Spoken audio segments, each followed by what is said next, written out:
Hello बच्चों, चलिए प्रश्न को पढ़ते हैं।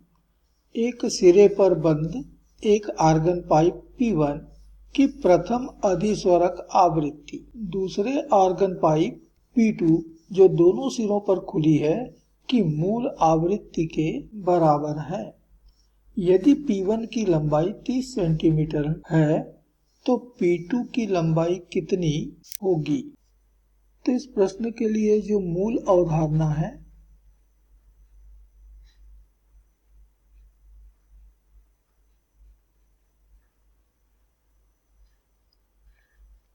वह है आर्गन पाइप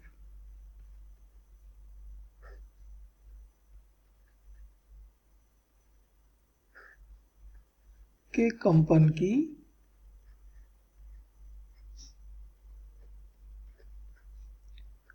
आवृत्तियां।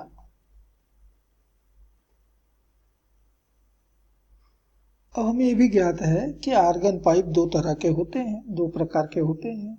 एक वो जो एक सिरे पर बंद हो, हम इसे बंद आर्गन पाइप कहते हैं, और दूसरा वो जो दोनों सिरों पर खुले हों, हम इसे खुला आर्गन पाइप कहते हैं। तो यह एक बंद आर्गन पाइप है जिसकी लंबाई मान लेते हैं L है। तो इसकी मूल आवृत्ति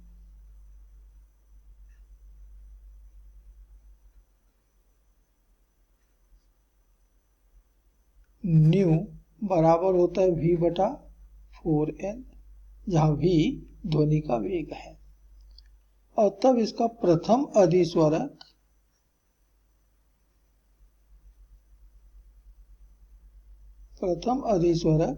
चलिए इसको हम न्यू1 मान लेते हैं, ये बराबर होता है 3V/4L, अर्थात मूल आवृत्ति का 3 गुना।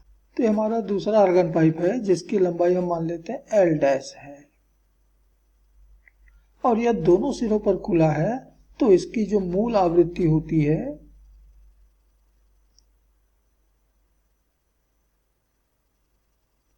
न्यू, ये बराबर मिलता है V/2L, L की जगह यहाँ हो गया L', इसकी लंबाई। तो ये हमारा आर्गन पाइप P1 जो कि एक सिरे पर बंद है, ये हमारा आर्गन पाइप P2 जो कि दोनों सिरों पर खुला है। तो P1 जिसकी लंबाई L है का प्रथम अधिस्वरक अर्थात न्यू1, दूसरा आर्गन पाइप P2 जो दोनों सिरों पर खुला है का मूल आवृत्ति अर्थात न्यू। प्रश्न कहता है ये दोनों आपस में बराबर है, और हमें P1 की लंबाई दे रखा है, L दे रखा है, और हमसे L' पूछा जा रहा है। बस यही इस प्रश्न की अवधारणा है। तो हमें प्रश्न में दिया है कि न्यू1 बराबर न्यू के है। न्यू1 हमने देखा 3V/4L के बराबर, और न्यू हमने देखा V/2L' के बराबर। तो V तो ध्वनि की चाल है, दोनों तरफ से कट गए, 2 से कैंसिल किया तो इस तरफ आ गया 2।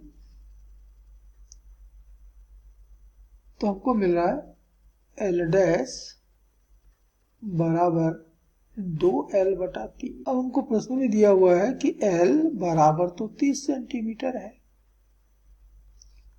और इसलिए L' बराबर हो जाएगा 2/3 गुणित 30।